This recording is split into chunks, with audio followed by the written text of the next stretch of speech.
Good evening, and welcome to the 21st installment of my reading of S. Morgenstern's classic, The Princess Bride. Buttercup and the man in black moved across the mountain path, and the moonlight was very bright, and there were rocks everywhere, and to Buttercup it looked dead and yellow, like the moon. She had just spent several hours with three men who were openly planning to kill her, so why, she wondered, was she more frightened now than then?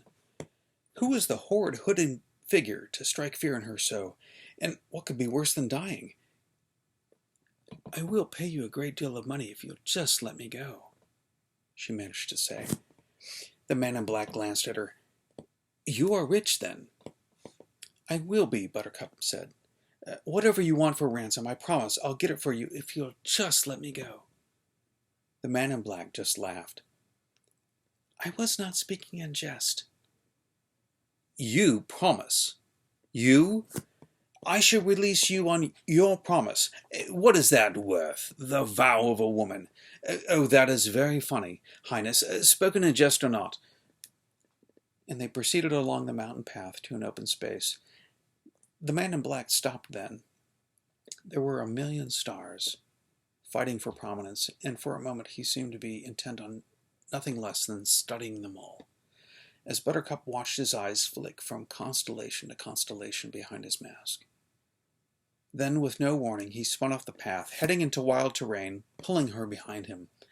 She stumbled, he pulled her to her feet, and she fell again. But again he righted her. I cannot move this quickly." "You can and you will, or you will suffer greatly. Do you think I can make you suffer greatly?" Buttercup nodded yes. "Then run!" cried the man in black, and he broke into a run himself, flying across the rocks in the moonlight, pulling the princess behind him. She did her best to keep up, but she was frightened as to what he would do to her, so she dared not fall again. After 5 minutes, the man in black stopped dead. "Catch your breath," he commanded. Buttercup nodded, gasped in air, tried to quiet her heart, but then they were off again with no warning, dashing across the mountainous terrain, heading... "Where do you intend to take me?" Buttercup gasped, when she again gave her a chance to rest. "Surely someone as arrogant as you cannot expect me to give you an answer." "It does not matter if you tell me or not. He will find you." "He, your highness?" "Yes, Prince Humperdinck. There is no greater hunter. He can track a falcon on a cloudy day. He can find you." "You have confidence that your dearest love will save you, do you?" "I never said he was my dearest love, and yes, he will save me. That I know." "So, you admit that you do not love your husband-to-be. Fancy an honest woman. You're a rare specimen, Highness." "The prince and I have never, from the beginning, lied to each other. He knows I do not love him." "Or not capable of love is what you mean?" "I'm very capable of love," Buttercup said. "Hold your tongue, I think." "I'll have you know that I have loved more deeply than a killer like you can possibly imagine." And that's when the man in black slapped her. "That is the penalty for lying, Highness. Where I come from, when a woman lies, she is reprimanded." "But I spoke the truth. I did. Buttercup saw his hand rise a second time, so she stopped quickly and fell silent. Then they began to run again. They did not speak for hours. They just ran, and then, as if he could guess when she was spent, he would stop, release her hand, and then she would try to catch her breath for the next dash that she was sure would come, and without a sound he would grab her, and off they would go. It was close to dawn when they first saw the armada. They were running along the edge of a towering ravine. They seemed almost to be at the top of the world, and then they stopped, and Buttercup sank down to rest. The man in black stood silently over her. "Your love comes, but not alone," he said then. Buttercup did not quite understand, and the man in black pointed back the way they had come. Buttercup stared in that direction, and as she did, the waters of Florin Channel seemed as filled with light as the sky was filled with stars. "He must have ordered every ship in Florin after you," the man in black said. "Such a sight I have never seen." He stared at all the lanterns and all the ships as they moved. "You can never escape him," Buttercup said. "If you release me, I promise no harm will come to you." "You are much too generous. I could never accept such an offer from you, Highness." "I offered you your life. That was generous enough," Buttercup said. "Highness!" said the man in black, and suddenly his hands were at her throat. "If there is talk of life to be done, let me do it." "You would not kill me. You do not steal me from murderers to murder me yourself."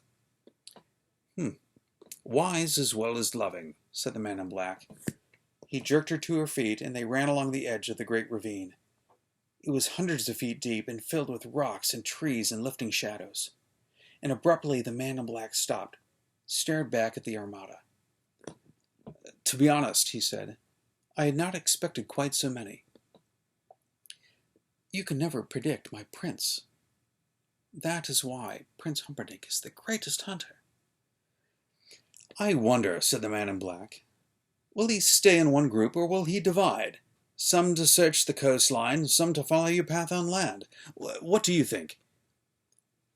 "I only know that he will find me, and if you have not given me my freedom first, he will not treat you gently." "Surely he must have discussed things with you. The thrill of the hunt. What has he done in the past with many ships?"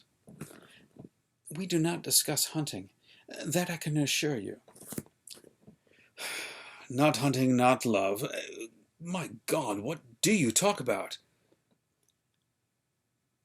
"We do not see all that much of each other." A tender couple." Buttercup could feel the upset coming. "We are always honest with each other. Not everyone can say as much."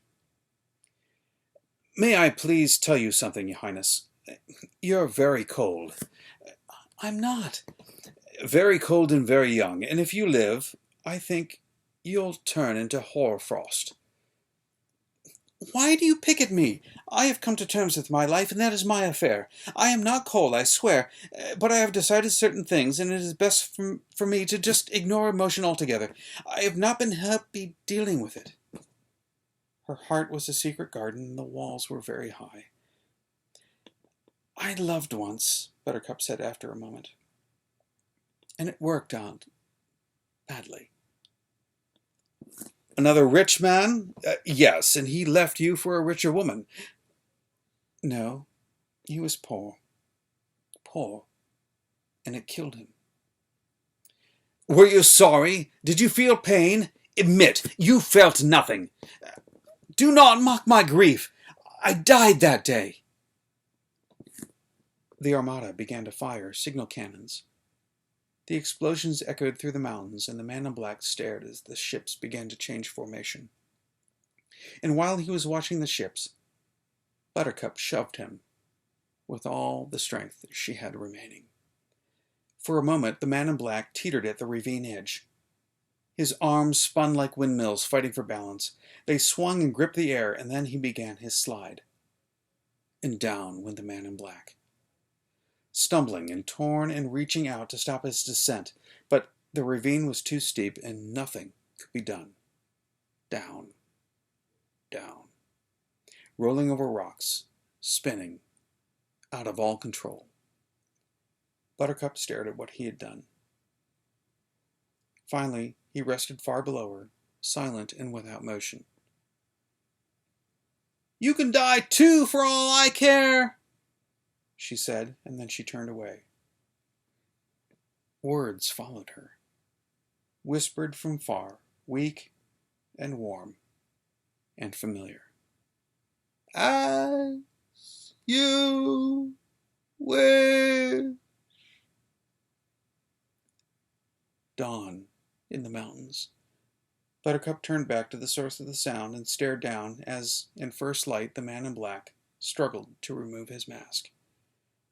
"Oh, my sweet Wesley," Buttercup gasped. "What have I done to you now?" And from the bottom of the ravine There came only silence.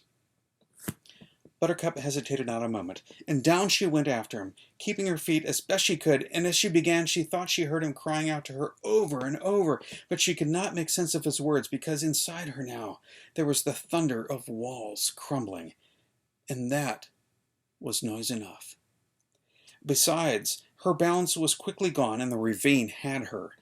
She fell fast and she fell hard, but that did not matter, since she would have gladly dropped 1,000 feet onto a bed of nails if Wesley had been waiting at the bottom. Down, down. Tossed and spinning, crashing, torn, out of control, she rolled and twisted and plunged, cartwheeling toward what was left of her beloved. Thanks for reading with me. We'll see you tomorrow night.